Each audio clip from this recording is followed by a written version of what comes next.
Olá a todos, eu sou o professor Juan Carlos e hoje vamos a falar de uma das operações mais importantes da análise matemática, um dos conteúdos fundamentais dos programas de muitas disciplinas do ensino superior em Portugal.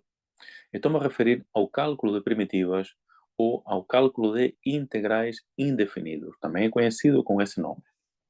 Muito bem, então, do que é que estamos a falar? Vamos admitir que temos uma função f diferenciável, isto é, que se consegue calcular a derivada num certo intervalo, num certo conjunto, e a derivada, pronto, como habitualmente, é representada por f'.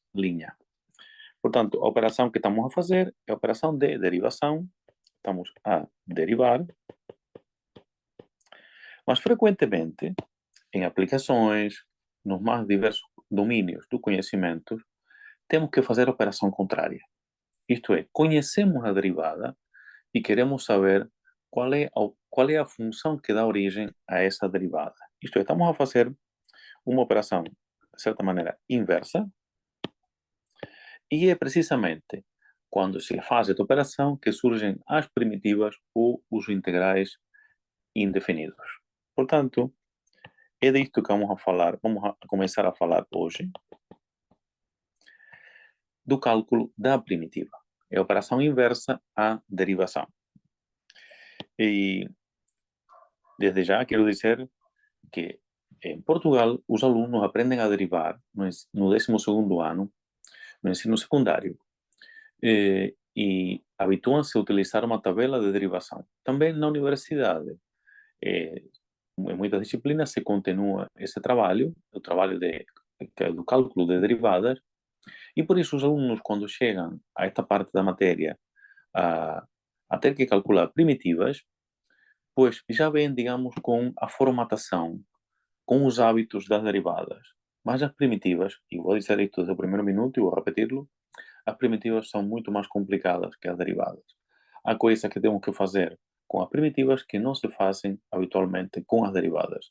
E por isso, o processo de aprendizagem das primitivas é mais longo, é preciso utilizar várias técnicas e, na realidade, em geral, o estudo das primitivas é o estudo de muitos casos particulares. Num certo tipo de funções, num certo tipo de situações se faz isto.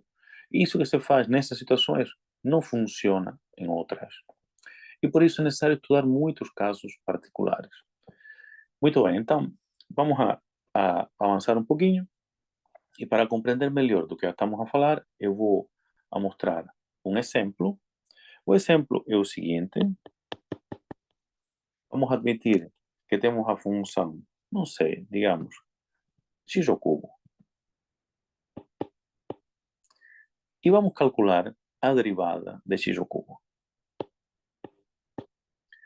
Utilizando as regras de derivação, um aluno que tenha prática sabe que a derivada de x ao cubo é 3x ao quadrado. Portanto, a derivada de x ao cubo é 3x ao quadrado.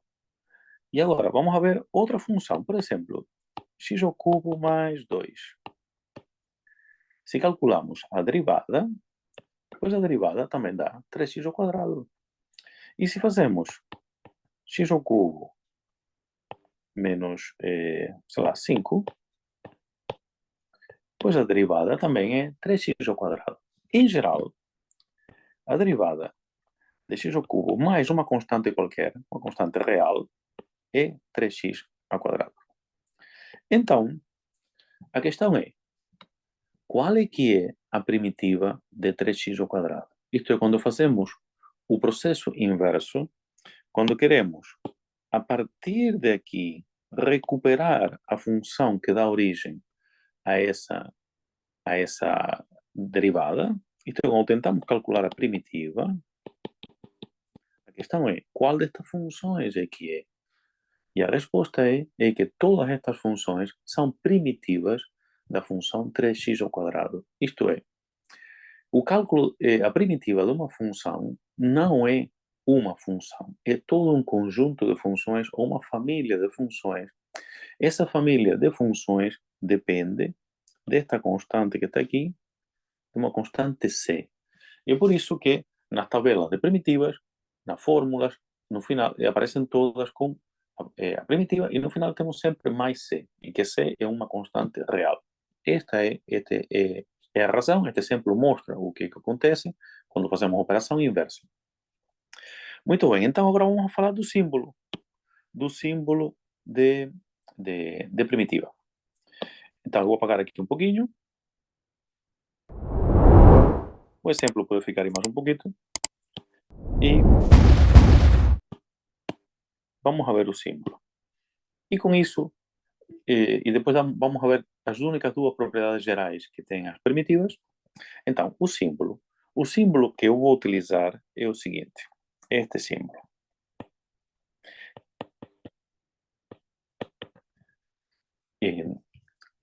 Este é o símbolo de integral indefinido. É como se fosse um S estilizado. Aqui aparece também o diferencial da variável. O diferencial da variável, numa fase inicial, é algo decorativo, é algo que custa perceber por que está lá, mas mais para frente, quando se chega ao método de substituição, quando se fazem mudanças de variáveis nos integrais indefinidos, nas primitivas, pois o diferencial joga um papel muito importante. Queria ainda dizer que pode ser que algum aluno que esteja a ver este vídeo esteja a utilizar este símbolo. Ok? Numa fase inicial, isto é com um P. Numa fase inicial, o P é mais intuitivo, vem da palavra primitiva, obviamente, é mais intuitivo, mas, como eu disse, no método de substituição, o diferencial é muito importante e é mais maleável. Permite fazer coisas que com o símbolo, se mantemos só o P, não se conseguem fazer. Ou então são mais difíceis de fazer. Por isso, eu prefiro de início utilizar este símbolo, o símbolo de integral indefinido, o símbolo de primitiva, e a modo de exemplo,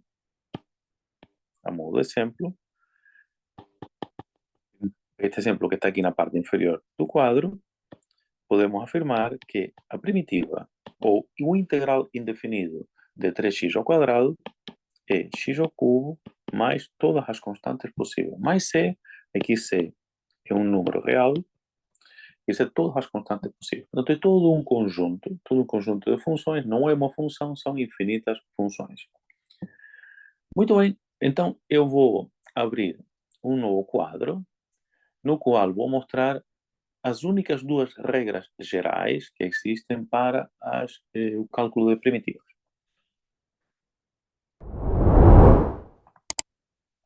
Estamos a ver as duas regras gerais das primitivas. A primeira tem a ver com a primitiva de uma soma ou de uma diferença. A primitiva de uma soma ou de uma diferença é respectivamente, a soma ou a diferença das primitivas das duas funções envolvidas. Com relação à segunda regra geral, é a seguinte: se a primitiva de uma constante, aqui se representa uma constante, a multiplicar ou vezes uma função f, essa constante pode sair da primitiva. Isto é, não é que sair da primitiva, podemos colocá-la à frente do símbolo de primitiva ou por outras palavras. A primitiva de uma constante vezes a função é igual a constante vezes a primitiva da função. Portanto, as constantes, quando estiverem a multiplicar, podem livremente entrar, entre aspas, obviamente, podem entrar e sair da primitiva. Podemos tanto considerá-la dentro ou fora do símbolo de primitiva, por assim dizer, de uma maneira menos matemática, para que se compreenda melhor. As constantes podem entrar e sair livremente, mas se estiverem a multiplicar. Isto é muito importante de perceber, porque é algo que é relevante em exercícios, e isso vamos ver mais para frente. Ok, então estas são as únicas duas regras gerais que temos. Eu vou dizer isto e vou repetir-lo algumas vezes. Não existe fórmula para a primitiva de um produto. Também não existe fórmula para a primitiva de um quociente ou de uma divisão. Isto é importante dizer e repetir, porque nos exames eu vejo sempre alunos que, no desespero de um exame, calculam, dizem primitiva de um produto igual ao produto das primitivas. Um aluno que fizer isso está a cometer um dos piores erros que se pode cometer com as primitivas. Essa fórmula não existe e não há. Esta é uma diferença substancial com as derivadas.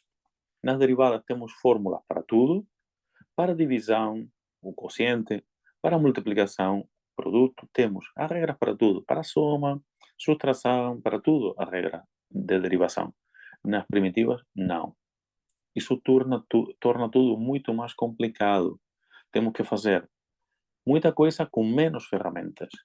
Isso torna tudo mais complicado, mais habilidoso. Por isso, vou criar vários vídeos em que eu vou mostrando este processo de aprendizagem das primitivas.